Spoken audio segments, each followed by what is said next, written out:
क्या आपको नहीं लगता कि पिता उस सूरज की तरह है जो खूब गर्म है, लेकिन अगर पिता का साया सर पे ना होना तो पूरे जीवन में सिर्फ अंधेरा सा ही लगता है। ये कहानी भी ऐसी ही है, जिसे सुनने के बाद हो सकता है आपकी भी आपके पिता की याद जरूर आए। चलिए बढ़ते हैं अपनी कहानी की ओर। ये कहानी एक पिता की जो कि इमोशनल तो है ही, लेकिन उसके साथ साथ लाइफ का एक बड़ा सबक भी देकर जाती है। महेश जी, जिनकी पत्नी की मृत्यु हो गई थी, घर में वे और उनका बेटा ही रहता था। बेटा एक अच्छी कंपनी में जॉब करता था। महेश जी रिटायर हो चुके थे और शाम को अपने बेटे के आने का इंतजार करते थे ताकि बेटे के साथ कुछ समय तक बैठ सके और बातें कर सके। लेकिन उनका बेटा सिर्फ अपने मोबाइल पर ही बिजी रहता, पापा के साथ बहुत कम ही इंटरेक्ट करता था। महेश जी ने सोचा कि अब उन्हें कुछ और सीखना होगा, क्योंकि उनका टाइम पास नहीं होता था। अब उन्होंने एंड्रॉयड फ़ोन खरीद लिया और सोशल मीडिया सीखने लगे।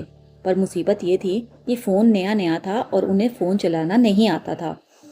उन्होंने सीखना चाहा। एक शाम उन्होंने अपने बेटे को आवाज़ लगाई कि बेटा, मुझे मोबाइल पर फ़ोटो अपलोड करने सिखा दो। लेकिन वे चिल्लाकर बोला, पापा ये क्या है? ये कोई उम्र है ये सब कुछ सीखने की? आप पार्क जाया करो, अखबार पढ़ा करो, ये सब सीखना आपके बस की बात नहीं है। इतना कहकर वे अपने कमरे में चला गया। रात को उसकी अचानक से नींद खुली तो उसने देखा कि पिता के कमरे की लाइट जल रही है। पहले तो वह घबरा गया। उसने धीरे से दरवाजा खोला तो उसने देखा कि उसके पिताजी मोबाइल में कुछ कर रहे हैं। उसने सर पर हाथ मारा और सोने के लिए चला गया। उसे लगा कि उसके पिताजी अब पागल हो गए हैं। अगले दिन जब वे सोकर उठा तो उसके मोबाइल पे एक नोटिफिकेशन आई, जिसमें उसके पिता की फ्रेंड रिक्वेस्ट थी। उसने उसे एक्सेप्ट किया तो देखा कि उसके पिता ने सबसे पहली पोस्ट अपने बेटे की ही डाल रखी थी और उस पर लिखा था कि भगवान तुझे हमेशा खुश रखे। और उस बेटे का जन्मदिन भी था और जन्मदिन की मुबारक भी दे रखी थी। ये देखकर उसकी आंखों में आंसू आ गए। वे भागता हुआ अपने पिता के पास गया। वे बोला, सॉरी पापा, मैं आपके इमोशंस को नहीं समझ पाया। तब पिता ने बताया, बेटा तुम इतने बिजी हो कि तुम्हारे पास इतना समय ही नहीं कि तुम 2 पल के लिए मेरे पास बैठ सको। इसलिए मैंने पड़ोस की गुड़िया से आईडी बनवा ली और कुछ मोबाइल चलाना सीख लिया ताकि तुमसे मोबाइल पर ही बात कर सकूं।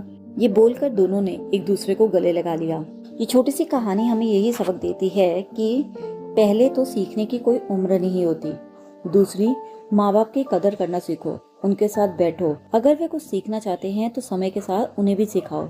जब उन्होंने तुम्हें इतना कुछ सिखाया तो क्या तुम्हारा फर्ज नहीं बनता कि आज की टेक्नोलॉजी वे भी सीखे? उनका भी तो इस पर हक है। आपको मेरी ये छोटी सी कहानी कैसी लगी मुझे कमेंट करके जरूर बताएं। अगर अच्छी लगी है तो इसे लाइक और शेयर जरूर कीजिए।